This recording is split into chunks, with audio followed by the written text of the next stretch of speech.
Amit Shah ji, I challenge you to have a debate on the 3 press conferences. मेरे यहाँ बोलने का क्रम मैं तय करूंगा, इस तरह से नहीं चलेगी संसद। बिग बॉस का समापन हो गया है, लेकिन सियासत का बिग बॉस संसद में चल रहा है और आज सदन में राहुल गांधी और अमित शाह दोनों का आमना सामना हुआ। दोनों के बीच जोरदार बहस हुई।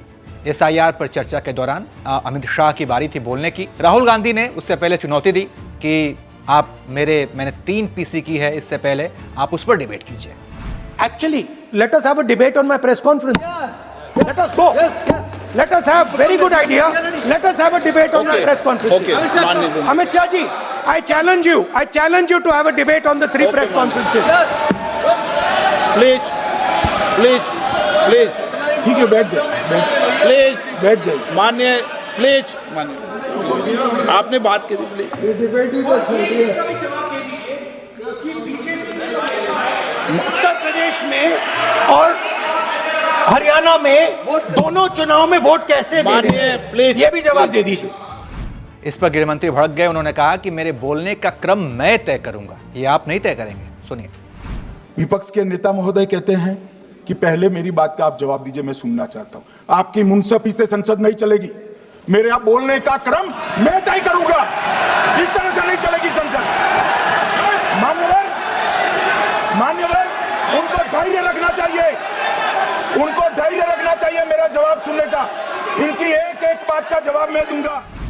शाह ने जब बोलना शुरू किया तो बीच में टोका टोकी भी होने लग गई, जिस पर भड़कते हुए गृह मंत्री ने कहा, जब 2 बड़े बात करते हैं तो बीच में नहीं बोलते। ये अंदाज देखिए जरा। बोलने का मौका दीजिए मान्यवर, 2 मिनट। मान्यवर, मेरा आपसे विनम्र निवेदन है, मैं आधी रात तक बैठने के लिए तैयार हूं, मुझे कोई आपत्ति नहीं। मेरा भाषण समाप्त हो जाए, अरे सुनिए ना भाई, सुनो ना, 2 बड़े बोलते हैं तब बीच में नहीं बोलते।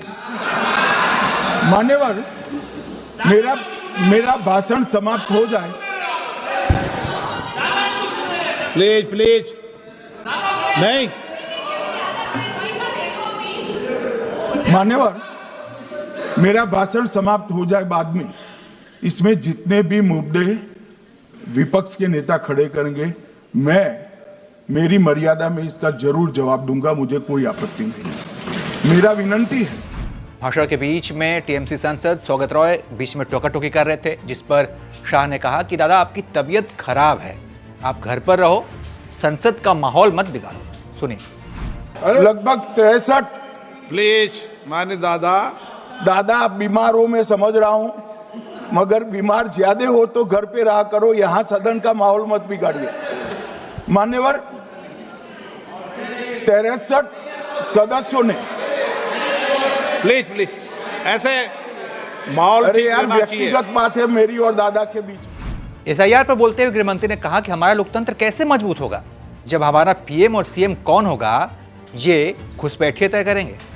गहन पुनर्निरीक्षण क्या है? मान्यवर, एक गहन पुनर्निरीक्षण है कि जिनकी मृत्यु हो गई उनके नाम कट जाए, जो 18 साल से बड़े हो गए उनके नाम जोड़ जाए, जो किसी भी प्रकार से 2 जगह मतदाता है उनके नाम कट जाए, और जो विदेशी नागरिक है उनको चुन कर डिलीट किया जाए। ये गहन पुनर्निरीक्षण। और मैं आज इस मंच से, आपके माध्यम से इस सदन को और देश की जनता को कहना चाहता हूं, क्या कोई भी देश का लोकतंत्र सुरक्षित रह सकता है जब देश का प्रधानमंत्री और राज्य का मुख्यमंत्री कौन हो वो घुसपैठिए तय करेंगे? शाह ने कहा कि एसआईआर से कुछ दलों को दिक्कत इसलिए है क्योंकि उन्हें वोट करने वाले विदेशी लोगों के नाम कट जाएंगे। मुझे उन दलों के प्रति एक प्रकार से अनुकंपा भी है, क्योंकि देश के मतदाता तो वोट देते नहीं है, ये थोड़े विदेशी दे देते थे, वो भी चले जाएंगे। मगर मान्यवर, क्या हमने भारत के नाते निर्णय करना पड़ेगा। गृहमंत्री ने आगे कहा कि जब जब इनकी पार्टी चुनाव हारती है ये राग अलापते हैं कि चुनाव आयोग निकम्मा है, और जब जब जीतते हैं चुनाव आयोग की तारीफ करते हैं। ये दोहरे मापदंड नहीं चलेंगे। माननीय, दोहरे मापदंड नहीं चलेंगे लोकतंत्र में। जब आप जीतते हो तब चुनाव आयोग महान है, जब आप हारते हो तो चुनाव आयोग निकम्मा है बीजेपी का कहने पर चलता है।